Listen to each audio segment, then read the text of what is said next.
What is going on? So, getting prepared for my daughter's graduation. I can't believe she's graduating high school this week, or she's graduating next Friday, 1 week away. I'm just can't believe it's passed this fast. But I wanted to hop on here today and wanted to talk about the 3 mistakes that you've got to avoid if you want to lose belly fat after 40 and get rid of the dad bod. These are, the 3 mistakes, 3 of many mistakes I was making, but 3 very important ones. And I see, a lot of people make these mistakes. I've worked with a lot of people over the years who were making these mistakes as well. And it was something that, you end up just being very frustrated, and, you keep struggling and wondering why nothing you're doing seems to work. You can't lose the weight that you want to lose. You can't get rid of the gut or the dad bod. You can't get in shape the way you want.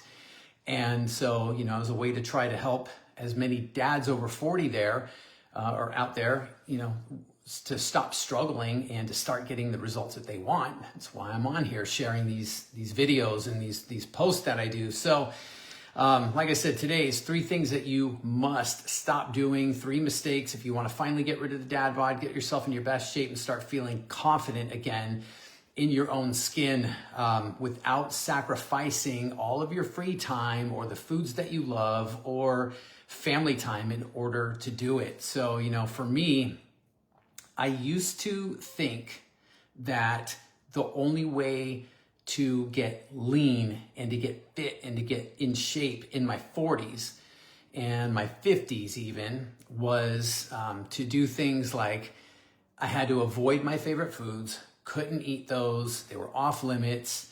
I had to punish myself in the gym, 5, 6, sometimes 7 days a week. I mean, at my top, I was working out 6 days a week, sometimes 7, 90 minutes a day, and just grinding myself into the ground. And it really messed me up, And I basically, was putting my life on hold for fitness. It was like I was trying to force my life to fit into my fitness plan. And, it just got to the point where I couldn't maintain it, and I really struggled with that, and that was a mindset that I was stuck in for a long time. And it left me stuck. It left me struggling. It left me frustrated and burnt out. And I would just start and stop a lot. And, I never was able to get past a certain level. I'd get results for a while, and then the results would stop, and then I would go through all these things and struggle and, and just keep hitting the same wall over and over again. It's like banging my head into the same wall, and it just was so frustrating. So I don't want that happening to any of you out there if you're watching.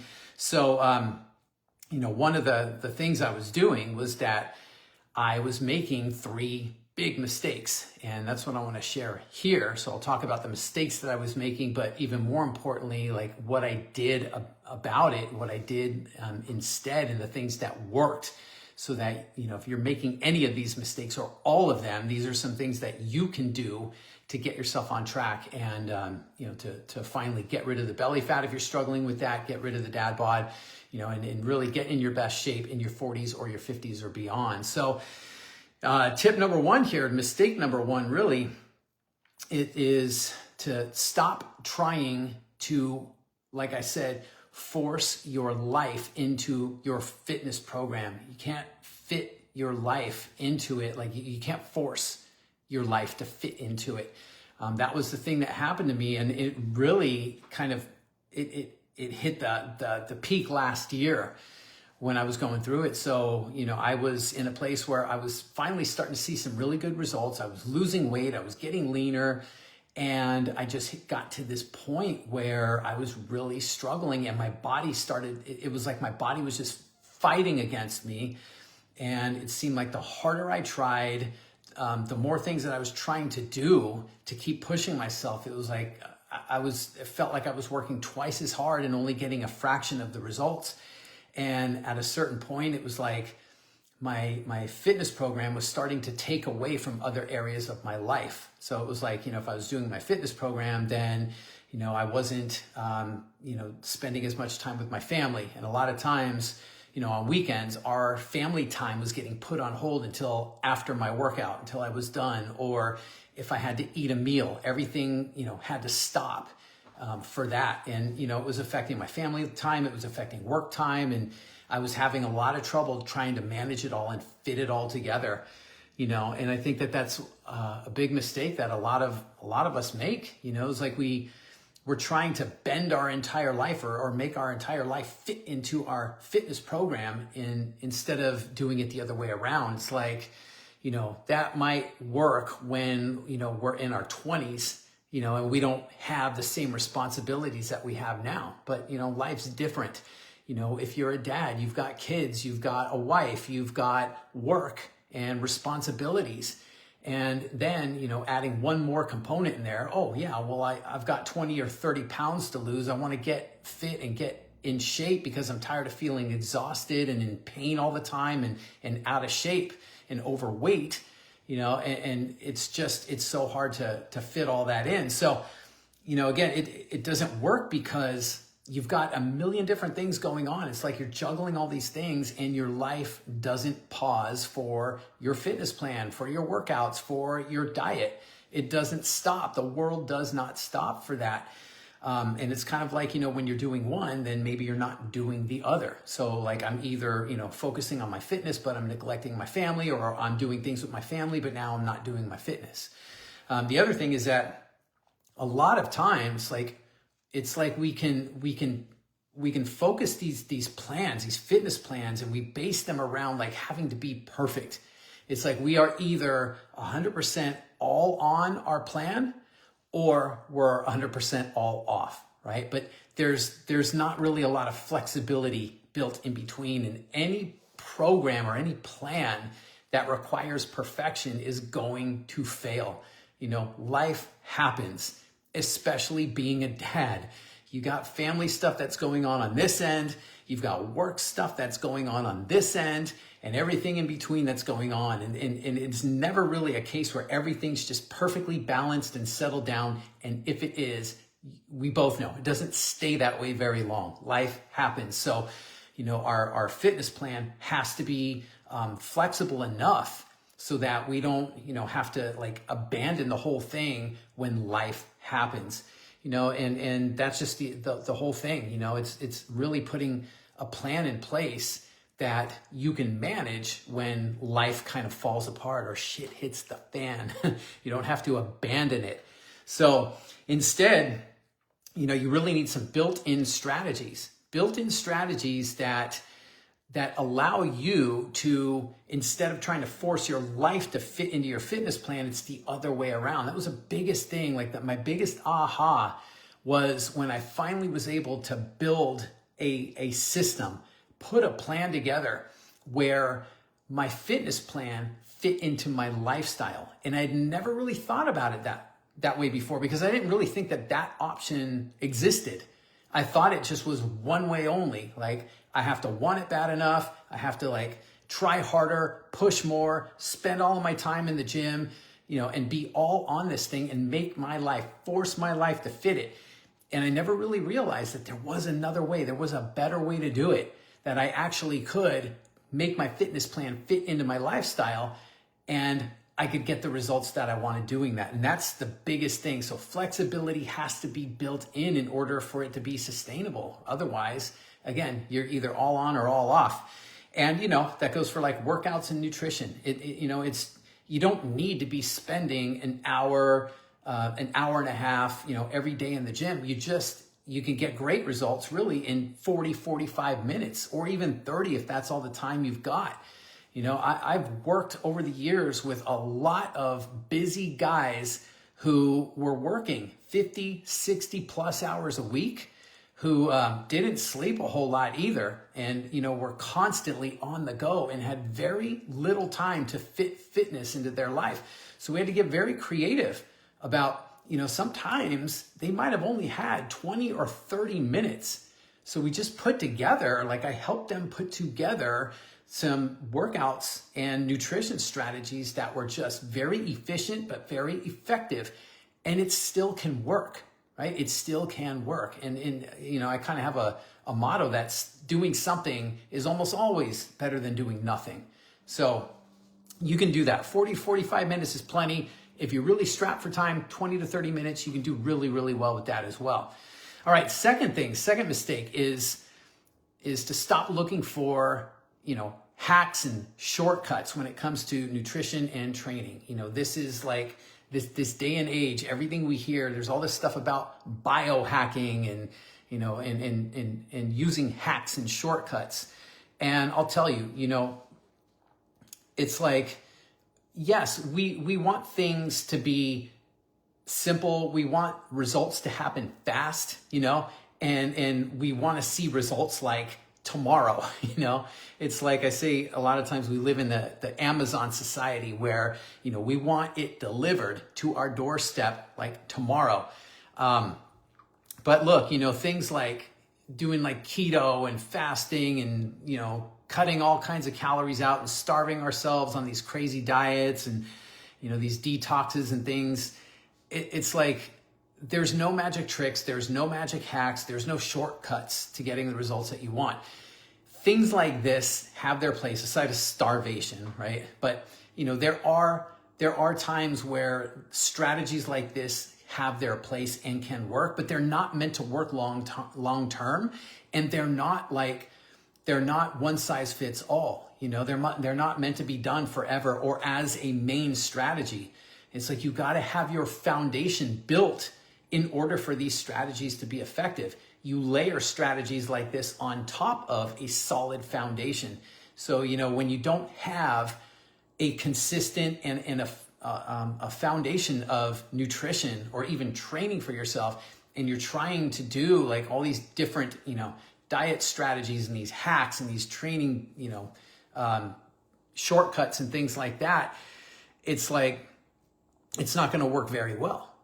It's because you don't have the foundation in place. So the foundation's got to come first, and what works is really simple, but it's often overlooked because maybe it's not as sexy to say, look, we've got to build a foundation. We've got to put in some time and some effort into this. And we can't just shortcut it or biohack our way into the body that we want. So, what actually works, what I found that works really, really well is there's 3 things that your program needs to be. If you want to lose belly fat, if you're trying to get rid of the dad bod, you got 20 to 30 pounds to lose, or trying to get your best shape. The first thing is it's got to be simple. It really, I have found that simplicity is like the best thing. You get the best results when your program is simple rather than complex. And the reason why is that when we have complex, the more complex our program is, think about this, the worse results we get, because if you're a busy dad, you've got a million things going on already in your day. You're working a lot. You've got, project deadlines or meetings, all these things that demand your attention. If you're managing a team, whatever that is, then on top of that, on the other side over here, you've got family. You need to find a way to take care of your kids and spend time with them, or your wife, and all the things that go on in between in your lifestyle. What do you do on the weekends? When you want to play 9 holes on the weekend with the guys, or you have get-togethers and things that you want to do, you want to live as well.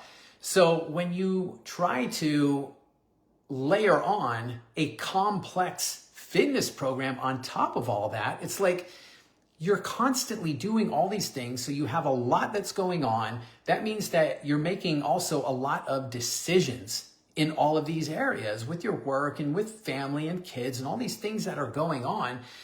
And it's like, think about at the end of the day, when you're just exhausted, you're physically and mentally tired because your brain has been processing so much and making decisions and thinking so much that part of our brain that does all that processing kind of gets worn out.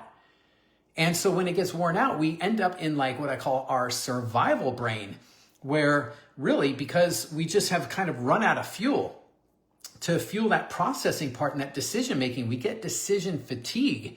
And so if we've got this complex workout that we got to do, that means that we have to think a lot more. We have a lot more decisions that have to be made because there's a lot of moving parts. And so it doesn't work really well because our survival brain says, I don't have the capacity right now for that stuff. So I am just going to sit on the couch here or order a pizza or just I'll do that tomorrow or another time, right? And despite our best intentions, and this is one of the things because we'll sit there and blame ourselves for not wanting it bad enough or not being motivated or we need more willpower when that's not the problem at all. The problem is we're exhausting all those resources all day long. We have nothing left. So we kind of default into the survival brain, which is just basically avoid all of this stuff that requires us to do more processing because we don't have the energy to do it right now. So simple better than complex. Simple is like, we don't have to think about it. It's like, it's right there. It's easy to manage. We just have to put in the time and the effort. That's it. The other thing is that it's got to be smart.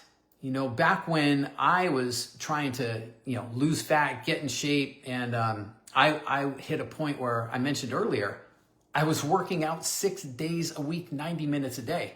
Now, I was working hard. No doubt about it. I was working very hard, but there's a big difference between working hard and working smart. Because even though I was working hard, I was not working smart. Beating up my body, punishing my joints, pounding my body into the ground. I reached a point where I couldn't sustain it anymore. I had back pain that was so bad, like I literally could not walk at times. I had a few days here and there where I spent, I was so uncomfortable laying down or standing up because I felt like my spine was just going to break apart at any time. So it was hard, work, but it wasn't smart work. So we've got to make sure that we're doing things that are smart. And then the third thing is that it's got to be sustainable, So again, going into working out 6 days a week. Well, did I mention that on top of that, I was eating a diet that was like 1,000 calories a day, which is hard. By definition, is a starvation diet.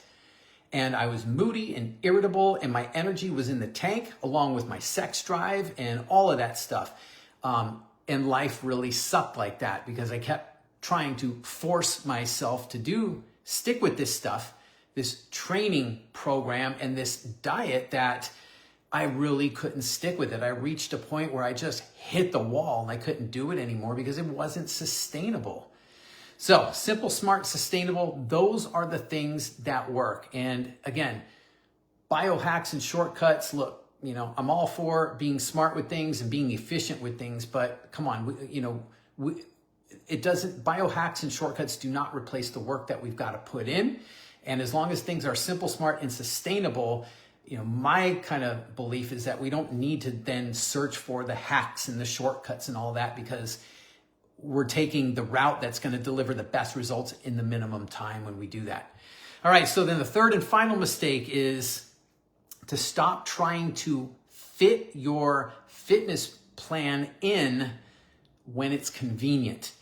And this one hit home for me, and I think it hits home for a lot of guys that, you make time for business meetings, you make time for work, you make time for your family, your wife, your kids, and, but when it comes to your health and your fitness, it's like you try to fit it in when you can find the time, right? It's like we're trying to squeeze it in when we find the time, but yet we'll make the time for all these other things that we've got to do. We're just kind of off on the priority list. The crazy thing I had to learn was that, I had this idea that, yes, my family comes first. And I love my family, Cheryl and the kids, they mean everything to me. And the problem with that was that when I was putting them though first, I was neglecting my health and my, the things that I needed. And the thing was that when we deplete ourselves, then we can't give to them what we don't have. How am I going to take care of them if I can't take care of myself? So in that sense, it's like we got to kind of put ourselves first when it comes to our health and our well-being. If we don't have that, we're not going to be able to take care of them as best we can. So, the hard truth is, when we're looking at this, it's like there's this idea that all we need to do is eat less and exercise more. It's like, oh yeah, I can do that. I'll make that happen. I'll fit that in somewhere here. And it's very simple. We oversimplify it. Like we bullshit ourselves, right? I just need to like eat better and exercise. Well, yeah, that's part of the truth. But the other part is that it takes a little bit more than that. We've got to have strategies that are built in. Like what happens when shit hits the fan? Life happens. And that was the time that we were going to work out. So even though I'm supposed to exercise here, well, what do I do when now I don't have time because my meeting at work ran long, or my wife and my kids need me now, and this is the time I was supposed to work out or time I was supposed to have my meal, right? So there's more than just eat less and exercise more, and we can't just be waiting around until we can squeeze it in. We have to plan for it. We have to prioritize things, especially when it comes to our health and our well-being. And this isn't just about, seeing six-pack abs and just getting fit. Like this is about having our health, because if we don't have our health, then, we're really running a lot of risk that if something happened to us, then we're not going to be around for our family, for our wife and for our kids, to lead them, to take care of them. Who are they going to depend on? Who's going to provide for them if we're not around, right? We've got to manage that. We got to take care of that. The other thing is willpower alone is not enough. Again, like we kind of just like get in this mindset that, I'll make it happen. I'll do work and I'll do all this and I'll squeeze this in at the end of the day, but, I'll just make myself go. I'll do it, again. And at the end of the day, here's the real kicker with it. Because remember that thing I talked about with decision fatigue? Well, what goes with that, what gets depleted, is willpower runs out. Willpower and motivation wane. They fade. They're unreliable. They're inconsistent. And that's why, as the decision fatigue kicks in, our motivation and our willpower drop. So again, despite the best intentions you might have, you're more likely to skip the workout. I'll do it tomorrow. I'll do it next week. I'm tired. And again, we can BS ourselves a lot to believe it. And a lot of times, though, it's not because there's anything wrong with us or we're doing it on purpose. It's because we don't recognize what's happening. And it's a repeating cycle that goes on every single day, day in, day out. And then what happens? It just breeds more inconsistency. We get frustrated. We don't know what to do. It feels like, we're trying, or we want to make this happen, but we just can't seem to stick with it, make it happen. And again, we got to change the priorities around. We can't be thinking about we're going to make time for all this stuff to happen, but when it comes to ourselves, our health, our fitness, our well-being, we're just going to try to squeeze it in when we can fit it in. And, we're going to will ourselves to make it happen. And it's really just a simple thing. So I can just put that on the back burner and make that happen. It's not, and trying to do it alone. That's the last thing that doesn't work very well. Or trying to do it alone, it almost always, and I've worked with a lot of people over the years. I've done this over 25 years. And, it was like most of the clients that I got, especially with men over 40 who were very busy professionals, who they had tried everything under the sun. They tried all the diets. They tried the workout strategies. They tried everything they could think of. And then that's when they came to me, when they were tired of banging their head against the wall, because they realized it wasn't enough just to know that they needed to eat less and exercise more. Willpower alone wasn't enough to carry them through and keep them consistent. And, trying to do it on their own, it always ended up in them feeling frustrated and giving up. So, I always called myself the last resort. I kind of gave myself that nickname after a while. Kevin, the last resort, Yates. Because that's when I got them. It was like, okay, it was literally like they're on their knees at the end going, I have run out of options, so here I am. I'm praying that this will work. I don't really think it will because nothing else has, so let me see what you got, that kind of thing, So here's what you actually need. You actually need a system that takes the guesswork out of things, right?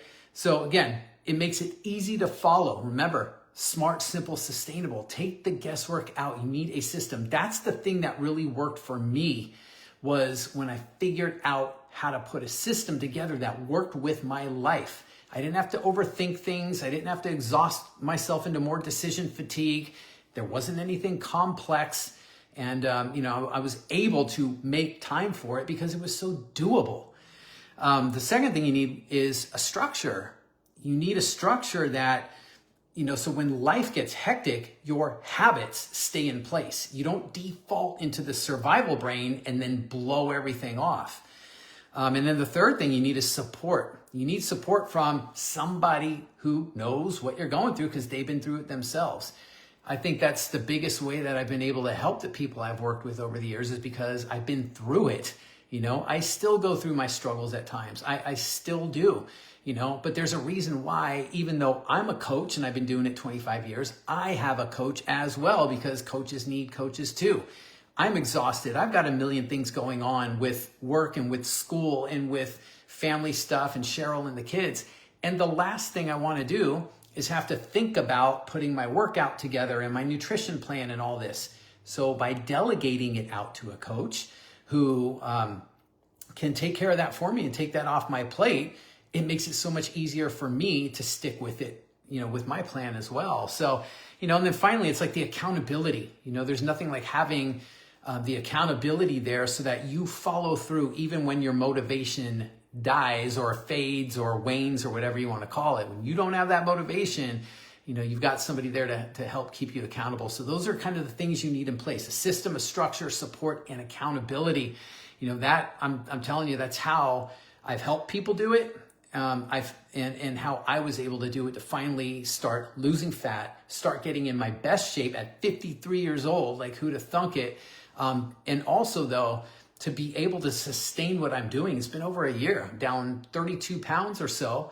And I've been able to maintain this over a year now. And it hasn't really been, a problem to do that because I've had the right system, structure, support, and accountability in place with that. So, I spent many years stuck in this cycle of starting and stopping and being frustrated and thinking I had to do crazy things to get the results I wanted. But once I stopped doing that and I put together a system that, had built-in strategies that are simple, smart, and sustainable, that's when I started losing the weight. I'm getting in my best shape. I feel so much more confident in my own skin, and I'm actually looking forward this summer to days at the water park or at the beach because I'm not going to be embarrassed about how I look with my shirt off. So, I now, I want to help as many dads over 40 out there do the same thing to end the cycle of frustration and failure that you're going through. And so, what I've done is I've created a free group that I'd like to invite you to if this sounds like something that you're interested in. And in this group, this is where, I put in real world strategies that work for busy dads over 40 who want to get in their best shape and lose 20 to 30 pounds and get rid of the dad bod, but not have to give up the foods they love or all of their free time. They don't want to spend every day in the gym or sacrifice family time in the process. It can be done. And that's what I share in this group. I put live trainings in there. And I'm working on, it's very small right now because I'm just getting this started. This is not a massive group by any means, but I'm looking to build this into a community of like-minded men who are, ready to get leaner, get stronger, and feel more confident and build a body that they are proud of so that they can lead their families and improve every area of their lives, because I believe, I've experienced it, that every area of our lives gets better when we get in better shape, when we feel better, we're healthier, we're more fit. That's what happens. So if that's something that you're interested in, then you can private message me, Fit Dad, and I will get you in the free group. So, you don't have to suffer to get in shape. You don't have to do all these crazy things. And, if you want to lose belly fat and get rid of the dad bod after 40, then, let me know about it and I will get you into our group. And other than that, you just need a plan that works for you and not against you. That is all I've got for today. I hope that this helps, and you have a great weekend. I'll talk to you next time.